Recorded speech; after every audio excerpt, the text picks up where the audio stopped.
آج جو وہ مدینہ کی طرف اکیلا جا رہا تھا تو اسے معرکہ خندق سے پسپائی یاد آ رہی تھی۔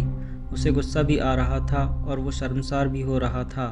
اسے یاد آ رہا تھا کہ اس نے 1 سال کس طرح گزارا تھا۔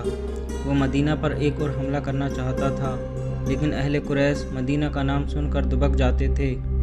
آخر اطلاع ملی کہ مسلمان مکہ پر حملہ کرنے آ رہے ہیں۔ اسے یہ خبر ابو سفیان نے سنائی تھی۔ مسلمان مکہ پر حملہ کرنے صرف اس لیے آ رہے ہیں کہ ہم نے ثابت کر دیا ہے کہ قبیلہ قریش محمد سے ڈرتا ہے۔ خالد نے ابو سفیان سے کہا، کیا تم نے اپنے قبیلے کو کبھی بتایا ہے کہ مسلمان مکہ پر حملہ کر سکتے ہیں؟ کیا قبیلہ حملہ روکنے کے لیے تیار ہے؟ اب اس بحث کا وقت نہیں ہے۔ ہم نے کیا کیا اور کیا نہیں کیا؟ ابو سفیان نے کہا، مجھے اطلاع دینے والے نے بتایا ہے کہ مسلمانوں کی تعداد تقریباً 1,500 ہے۔ تم کچھ سوچ سکتے ہو؟ میں سوچ چکا ہوں، خالد نے کہا۔ مجھے 300 سوار دے دو، میں مسلمانوں کو راستے میں روک لوں گا۔ میں کراگم کی پہاڑیوں میں ہاتھ لگاؤں گا، وہ اسی درے سے گزر کر آئیں گے۔ میں انہیں ان پہاڑیوں میں بکھیر کر ماروں گا۔ تم جتنے سوار چاہو لے لو، ابو سفیان نے کہا، اور فوراً روانہ ہو جاؤ۔ ایسا نہ ہو کہ وہ درے سے گزر آئیں۔ خالد کو آج یاد آ رہا تھا کہ اس خبر نے اس کے جسم میں نئی روح پھونک دی تھی۔ اس نے اسی روز 300 سوار تیار کر لیے تھے۔ مسلمانوں کی تعداد 1,400 تھی، جن میں زیادہ تر نفری پیادہ تھی۔ خالد خوش تھا کہ اپنے سواروں کی قیادت اس کے ہاتھ میں ہے۔ اب ابو سفیان اس کے سر پر سوار نہیں تھا، سب فیصلے اسے خود کرنے تھے۔ وہ مسلمانوں کو فیصلہ کن شکست دینے کے لیے روانہ ہو گیا۔ خالد کچھ دیر آرام کر کے اور گھوڑے کو پانی پلا کر چل پڑا تھا۔ اس نے گھوڑے کو تھکنے نہیں دیا تھا۔ مکہ سے گھوڑا آرام آرام سے چلتا آیا تھا۔ خالد بڑی مضبوط شخصیت کا آدمی تھا۔ اس کے ذہن میں خواہشیں کم اور ارادے زیادہ ہوا کرتے تھے۔ وہ ذہن کو اپنے قبضے میں رکھا کرتا تھا، مگر مدینہ کو جاتے ہوئے ذہن اس پر قابض ہو جاتا تھا۔ یادوں کے تھپیڑے تھے جو اسے طوفانی سمندر میں بہتی ہوئی کشتی کی طرح پٹک رہے تھے۔ کبھی اس کی ذہنی کیفیت ایسی ہو جاتی جیسے وہ مدینہ بہت جلدی پہنچنا چاہتا ہو، اور کبھی یوں جیسے اسے کہیں بھی پہنچنے کی جلدی نہ ہو۔ اس کی آنکھوں کے آگے منزل سراب بن جاتی اور دور ہی دور ہٹتی نظر آتی تھی۔ گھوڑا اپنے سوار کے ذہنی خلفشار سے بے خبر جا رہا تھا۔ سوار نے اپنے سر کو جھٹک کر گردوا پیش کو دیکھا۔ وہ ذرا بلند جگہ پر جا رہا تھا۔ افق سے احد کا سلسلہ کوہ اور اوپر اٹھ آیا تھا۔ خالد کو معلوم تھا کہ کچھ دیر بعد ان پہاڑیوں کے قریب مدینہ کے مکان ابھرنے لگیں گے۔ اسے ایک بار پھر خندق اور پسپائی یاد آئی، اور اسے مسلمانوں کے ہاتھوں 400 یہودیوں کا قتل بھی یاد آیا۔ بنو قریظہ کی اس تباہی کی خبر پر قریش کا سردار ابو سفیان تو بہت خوش ہوا تھا، مگر خالد کو نہ خوشی ہوئی نہ افسوس ہوا تھا۔ قریش یہودیوں کی فریب کاریوں کا سہارا لے کر محمد کے پیروکاروں کو شکست دینا چاہتے ہیں۔ خالد کو خیال آیا۔ اس نے اپنے ماتھے پر ہاتھ پھیرا، جیسے اس خیال کو ذہن سے صاف کر دینا چاہتا ہو۔ اس کا ذہن پیچھے ہی پیچھے ہٹتا جا رہا تھا۔ گھاٹیوں کی مترنم آوازیں اسے ماضی سے نکال لائی۔ اس نے دائیں بائیں دیکھا۔ بائیں طرف وسیع نصیب تھا۔ خالد اوپر جا رہا تھا۔ نیچے 4 اونٹ چلے آ رہے تھے۔ اونٹ ایک دوسرے کے پیچھے تھے۔ ان کے پہلوؤں میں ایک گھوڑا تھا۔ اونٹوں پر 2 عورتیں، چند بچے اور 2 آدمی سوار تھے۔ اونٹوں پر سامان بھی لدا ہوا تھا۔ گھوڑ سوار بوڑھا آدمی تھا۔ ان کی رفتار تیز تھی۔ خالد نے اپنے گھوڑے کی رفتار کم کر دی۔ اونٹوں کا یہ مختصر سا قافلہ اس کے قریب آ گیا۔ بوڑھے گھڑ سوار نے اسے پہچان لیا۔ تمہارا سفر آسان ہو ولید کے بیٹے، بوڑھے نے بازو بلند کر کے لہرایا اور بولا، نیچے آ جاؤ، کچھ دور اکٹھے چلیں گے۔ خالد نے گھوڑے کی لگام کو ایک جھٹکا دیا اور ہلکی سی اینڑ لگائی۔ گھوڑا نیچے اتر گیا۔ ہاں ہاں، خالد نے اپنا گھوڑا بوڑھے کے گھوڑے کے پہلو میں لے جا کر خوشی کا اظہار کیا اور کہا، ابو ذریح اور یہ سب تمہارا خاندان ہے؟ ہاں، بوڑھے ابو ذریح نے کہا، یہ میرا خاندان ہے۔ اور تم خالد بن ولید کدھر کا رخ کیا ہے؟ مجھے یقین ہے تم مدینے کو نہیں جا رہے۔ مدینہ میں تمہارا کیا کام؟ یہ قبیلہ غطفان کا ایک خاندان تھا جو نقل مکانی کر کے کہیں جا رہا تھا۔ ابو ذریح نے خود ہی کہہ دیا تھا کہ خالد مدینے کو نہیں جا رہا، تو خالد نے اسے بتانا مناسب بھی نہ سمجھا۔ اہل قریش کیا سوچ رہے ہیں؟ ابو ذریح نے کہا، کیا یہ صحیح نہیں کہ محمد کو لوگ نبی مانتے ہی چلے جا رہے ہیں؟ کیا ایسا نہیں ہوگا ایک روز مدینہ والے مکہ پر چڑھ دوڑیں گے اور ابو سفیان اس کے آگے ہتھیار ڈال دے گا؟ جو سردار اپنی شکست کا انتقام لینا ضروری نہیں سمجھتا، وہ ہتھیار ڈالنے کو بھی برا نہیں سمجھے گا، خالد نے کہا۔ کیا تمہیں یاد نہیں کہ ہم سب مل کر مدینہ پر حملہ کرنے گئے تھے تو مدینے والوں نے اپنے ارد گرد خندق کھود لی تھی؟ خالد نے کہا، ہم خندق پھلانگ سکتے تھے، میں خندق پھلانگ گیا تھا، اکرمہ بھی خندق کے پار چلا گیا تھا، مگر ہمارا لشکر جس میں تمہارے قبیلے کے جنگجو بھی تھے دور کھڑا تماشا دیکھتا رہا تھا۔ مدینہ سے پسپا ہونے والا سب سے پہلا آدمی ہمارا سردار ابو سفیان تھا۔ میرے بازو میں طاقت نہیں رہی ابن ولید۔ ابو ذری نے اپنا ایک ہاتھ جو ضعیفی سے کانپ رہا تھا خالد کے آگے کر کے کہا، میرا جسم ذرا سا بھی ساتھ دیتا تو میں بھی اس مارکے میں اپنے قبیلے کے ساتھ ہوتا۔ اس روز میرے آنسو نکل آئے تھے جس روز قبیلہ مدینہ سے پسپا ہو کر لوٹا تھا۔ اگر کعب بن اسد دھوکہ نہ دیتا اور مدینہ پر 3-4 شب خون مار دیتا تو فتح یقیناً تمہاری ہوتی۔ کیا تم نے سنا تھا کہ یوحوا یہودن نے تمہارے قبیلے کے ایک آدمی زرید بن مسیب کو محمد صلی اللہ علیہ وسلم کے قتل کے لیے تیار کر لیا تھا؟ ابو ذری نے پوچھا۔ ہاں، خالد نے کہا، سنا تھا، اور مجھے یہ کہتے ہوئے شرم آتی ہے کہ زرید بن مسیب میرے قبیلے کا آدمی تھا۔ کہاں ہے وہ؟ 1 سال سے زیادہ عرصہ گزر گیا ہے، اس کا پتہ نہیں چلا۔ میں نے سنا تھا کہ یوحوا یہودن اسے اپنے ساتھ یہودی جادوگر لیث بن موسان کے پاس لے گئی تھی اور اس نے زرید کو محمد صلی اللہ علیہ وسلم کے قتل کے لیے تیار کیا تھا، مگر مسلمانوں کی تلواروں کے سامنے لیث بن موسان کا جادو جواب دے گیا۔ زرید بن مسیب مسلمانوں کے ہاتھوں قتل ہو گیا۔ بنو قریظہ میں سے زندہ بھاگ جانے والے صرف 2 تھے، لیث بن موسان اور یوحوا۔ اب صرف ایک زندہ ہے، ابو ذری نے کہا، لیث بن موسان۔ صرف لیث بن موسان زندہ ہے، اور زرید اور یوحوا وہ بدروہیں بن گئے تھے، ابو ذری نے کہا۔ میں تم کو ان کی کہانی سنا سکتا ہوں۔ تم نے یوحوا کو دیکھا تھا، وہ مکہ کی ہی رہنے والی تھی۔ اگر تم کہو گے کہ اسے دیکھ کر تمہارے دل میں ہلچل نہیں ہوتی تھی اور تم اپنے اندر حرارت سی محسوس نہیں کرتے تھے تو خالد میں کہوں گا کہ تم جھوٹ بول رہے ہو۔ کیا تمہیں کسی نے نہیں بتایا تھا کہ مدینہ پر حملہ کے لیے غطفان اہل قریش سے کیوں جا ملا تھا اور دوسرے قبیلوں کے سرداروں نے کیوں ابو سفیان کو اپنا سردار تسلیم کر لیا تھا؟ یہ یوحوا اور اس جیسی 4 یہودنوں کا جادو چلا تھا۔ گھوڑے اور اونٹ چلے جا رہے تھے، اونٹوں کی گردنوں سے لٹکتی ہوئی گھنٹیاں بوڑھے ابو ذری کے بولنے کے انداز میں جل ترنگ سا ترنم پیدا کر رہی تھی۔ خالد انہماک سے سن رہا تھا۔ زرید بن مسیب یوحوا کے عشق کا اسیر ہو گیا تھا۔ ابو ذری کہہ رہا تھا، تم نہیں جانتے ابن ولید، یوحوا کے دل میں اپنے مذہب کے سوا کسی آدمی کی محبت نہیں تھی۔ وہ زرید کو اپنے طلسم میں گرفتار کر کے اپنے ساتھ لے گئی تھی۔ میں لیث بن موسان کو جانتا ہوں، جوانی سے ہماری دوستی تھی۔ جادوگری اور شعبدے بازی اس کے باپ کا فن تھا، باپ نے یہ فن اسے ورثے میں دیا تھا۔ تم میری بات سن رہے ہو ولید کے بیٹے، یا اکتا رہے ہو؟ اب میں باتوں کے سوا کچھ بھی نہیں کر سکتا۔ خالد ہنس پڑا اور بولا، سن رہا ہوں ابو ذری، غور سے سن رہا ہوں۔ یہ تو تمہیں معلوم ہوگا کہ جب ہمارے لشکر کو مسلمانوں کی خندق اور آندھی نے مدینے کا محاصرہ اٹھا کر پسپائی پر مجبور کر دیا تو محمد نے بنو قریظہ کی بستی کو گھیر لیا تھا، ابو ذری نے کہا۔ لیث بن موسان اور یوحوا زرید بن مسیب کو وہیں چھوڑ کر نکل بھاگے۔ میں جانتا ہوں تم میری باتوں سے اکتا گئے ہو، ابو ذری نے ہنستے ہوئے کہا، تم میری پوری بات نہیں سن رہے۔ مجھے یہ بات وہاں سے سناؤ، خالد نے کہا، جہاں سے میں نے پہلے نہیں سنی۔ میں وہاں تک جانتا ہوں کہ زرید مسیب اسی پاگل پن کی حالت میں مارا گیا تھا جو اس بوڑھے یہودی شعبدے باز نے اس پر طاری کیا تھا، اور وہ خود یوحوا کو ساتھ لے کر وہاں سے نکل بھاگا تھا۔ پھر یوں ہوا، ابو ذری نے کہا، احد کی پہاڑی کے اندر جو بستیاں آباد ہیں وہاں کے رہنے والوں نے ایک رات کسی عورت کی چیخیں سنی۔ 3-4 دلیر قسم کے آدمی گھوڑوں پر سوار ہو کر تلواریں اور برچھیاں اٹھائے سرپٹ دوڑے گئے، لیکن انہیں وہاں کوئی عورت نظر نہ آئی اور چیخیں بھی خاموش ہو گئیں۔ وہ ادھر ادھر گھوم پھر کر واپس آ گئے۔ یہ چیخیں صحرائی لومڑیوں کی بھی ہو سکتی تھی، خالد نے کہا۔ بھیڑیے اور عورت کی چیخ میں فرق ہے، ابو ذری نے کہا۔ لوگ اسے کسی مظلوم عورت کی چیخیں سمجھے تھے۔ وہ یہ سمجھ کر چپ ہو گئے کہ کسی عورت کو ڈاکو لے جا رہے ہوں گے یا وہ کسی ظالم خاوند کی بیوی ہوگی اور وہ سفر میں ہوں گے، لیکن اگلی رات یہی چیخیں ایک بار اور بستی کے قریب سنائی دیں۔ وہاں کے چند آدمی بھی ان چیخوں کے تعاقب میں گئے، لیکن انہیں کچھ نظر نہ آیا۔ اس کے بعد دوسری تیسری رات کچھ دیر کے لیے یہ نسوانی چیخیں سنائی دیتی اور رات کی خاموشی میں تحلیل ہو جاتی۔ پھر ان پہاڑوں کے اندر رہنے والے لوگوں نے بتایا کہ اب چیخوں کے ساتھ عورت کی پکار بھی سنائی دیتی ہے، زرید، زرید، کہاں ہو؟ آ جاؤ، آ جاؤ۔ وہاں کے لوگ زرید نام کے کسی آدمی کو نہیں جانتے تھے۔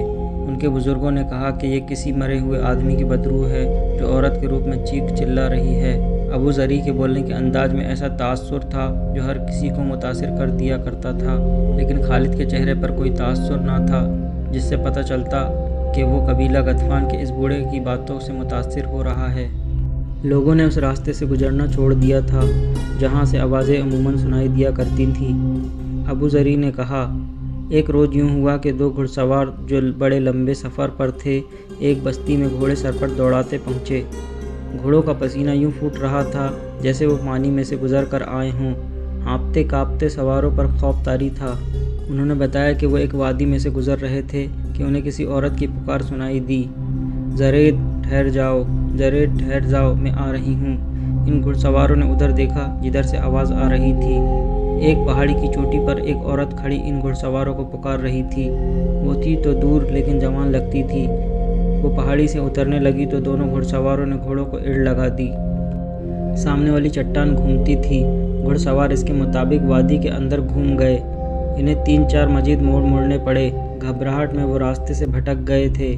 وہ ایک اور موڑ مڑے تو ان کے سامنے 30-40 قدم دور ایک جوان عورت کھڑی تھی جس کے بال بکھرے ہوئے تھے اور وہ نیم برہنہ تھی۔ اس کا چہرہ لاس کی مانند سفید تھا۔ گھڑ سواروں نے گھوڑے روک لیے۔ عورت نے دونوں بازو ان کی طرف پھیلا کر اور آگے کو دوڑتے ہوئے کہا، میں تم دونوں کے انتظار میں بہت دنوں سے کھڑی ہوں۔ دونوں گھڑ سواروں نے وہیں سے گھوڑے موڑے اور اینٹ لگا دی۔ بوڑھا ابو ذری بولتے بولتے خاموش ہو گیا۔ اس نے اپنا ہاتھ خالد کی ران پر رکھا اور بولا، میں دیکھ رہا ہوں کہ تمہارے پاس کھانے کے لیے کچھ نہیں۔ کیا یہ اچھا نہیں ہوگا کہ ہم کچھ دیر کے لیے رک جائیں؟ پھر نہ جانے تم کب ملو۔ تمہارا باپ ولید بڑا زبردست آدمی تھا۔ تم ہمارے ہاتھوں میں پیدا ہوئے تھے۔ میں تمہاری خاطر توجہ کرنا چاہتا ہوں۔ روکو گھوڑے کو اور اتر آؤ۔ یہ قافلہ وہیں رک گیا۔ وہ کسی مرے ہوئے آدمی یا عورت کی بدروح ہی ہو سکتی تھی۔ ابو ذری نے بنا ہوا گوشت خالد کے آگے رکھتے ہوئے کہا، کھاؤ ولید کے بیٹے۔ پھر ایک خوفناک واقعہ ہو گیا۔ ایک بستی میں ایک اجنبی اس حالت میں آن گرا کہ اس کے چہرے پر لمبی لمبی خراشیں تھیں جن سے خون بہہ رہا تھا۔ اس کے کپڑے پھٹے ہوئے تھے اور جسم پر بھی خراشیں تھیں۔ وہ گرتے ہی بے ہوش ہو گیا۔ لوگوں نے اس کے زخم دھوئے اور اس کے حلق میں پانی ڈالا۔ وہ جب ہوش میں آیا تو اس نے بتایا کہ وہ 2 چٹانوں کے درمیان سے گزر رہا تھا کہ ایک چٹان کے اوپر سے ایک عورت چیختی چلاتی اتنی تیزی سے اتری جتنی تیزی سے کوئی عورت نہیں اتر سکتی۔ یہ آدمی اس طرح رک گیا جیسے دہشت زدگی نے اس کے جسم کی قوت سلب کر لی ہو۔ وہ اتنی تیزی سے آ رہی تھی کہ رک نہ سکی۔ وہ اس آدمی کے ساتھ ٹکرائی اور چیخ نما آواز میں بولی، تم آ گئے زرید، میں جانتی تھی تم زندہ ہو، آؤ چلیں۔ اس شخص نے اسے بتایا کہ وہ زرید نہیں، لیکن وہ عورت اسے بازو سے پکڑ کر گھسیٹتی رہی اور کہتی رہی، تم زرید ہو، تم زرید ہو۔ اس شخص نے اس سے آزاد ہونے کی کوشش میں اسے دھکا دیا۔ وہ گر پڑی اور اٹھ کھڑی ہوئی۔ یہ آدمی اسے کوئی پاگل عورت سمجھ کر وہیں کھڑا رہا۔ وہ اس طرح اس کی طرف آئی کہ اس کے دانت بھیڑیوں کی طرح باہر نکلے ہوئے تھے اور اس نے ہاتھ اس طرح آگے کر رکھے تھے کہ اس کی انگلیاں درندوں کے پنجوں کی طرح ٹیڑھی ہو گئی تھی۔ یہ آدمی ڈر کر الٹے قدم پیچھے ہٹا اور ایک پتھر سے ٹھوکر کھا کر پیٹھ کے بل گرا۔ یہ عورت اس طرح اس پر گری اور پنجے اس کے چہرے پر گاڑ دیے جیسے بھیڑیا اپنے شکار کو پنجوں میں دبوچ لیتا ہے۔ اس نے اس آدمی کا چہرہ نوچ ڈالا۔ اس نے اس عورت کو دھکا دے کر پرے کیا اور اس کے نیچے سے نکل آیا، لیکن اس عورت نے اپنے ناخن اس شخص کے پہلوؤں میں اتار دیے اور اس کے کپڑے بھی پھاڑ ڈالے اور کھال بھی بری طرح زخمی کر دی۔ اس زخمی نے بتایا کہ اس عورت کی آنکھوں اور منہ سے شعلے سے نکلتے ہوئے محسوس ہوتے تھے۔ وہ اسے انسانوں کے روپ میں آیا ہوا کوئی درندہ سمجھا۔ اس آدمی کے پاس خنجر تھا، لیکن اس کے ہوش ایسے گم ہوئے کہ وہ خنجر نکالنا بھول گیا۔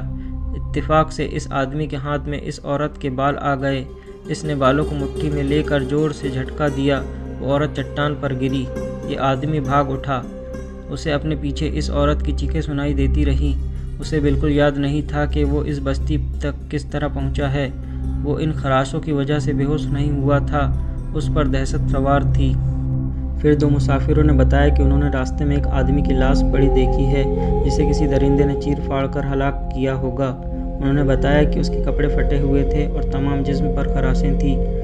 اس جگہ کے قریب جس جگہ اس عورت کی موجودگی بتائی جا سکتی تھی چھوٹی سی ایک بستی تھی۔ وہاں کے لوگوں نے نقل مکانی کا ارادہ کر لیا، لیکن یہودی جادوگر لیث بن موسان پہنچ گیا۔ اسے کسی طرح پتہ چل گیا تھا کہ ایک عورت اس علاقے میں جریت جریت پکارتی اور چیختی چلاتی رہتی ہے، اور جو آدمی اس کے ہاتھ آ جائے اسے چیر پھاڑ دیتی ہے۔ ابو ذری نے خالد کو باقی کہانی یوں سنائی۔ اسے بدروحوں کے علم کے ساتھ گہری دلچسپی تھی اور وہ لیث بن موسان کو بھی جانتا تھا۔ جب اسے پتہ چلا کہ یہ یہودی جادوگر وہاں پہنچ گیا ہے تو وہ بھی گھوڑے پر سوار ہوا اور وہاں جا پہنچا۔ 2-3 بستیوں میں پوچھتا وہ اس بستی میں جا پہنچا جہاں لیث بن موسان آ کر ٹھہرا تھا۔ ابو ذری، بوڑھے لیث بن موسان نے اٹھ کر بازو پھیلاتے ہوئے کہا، تم یہاں کیسے آ گئے؟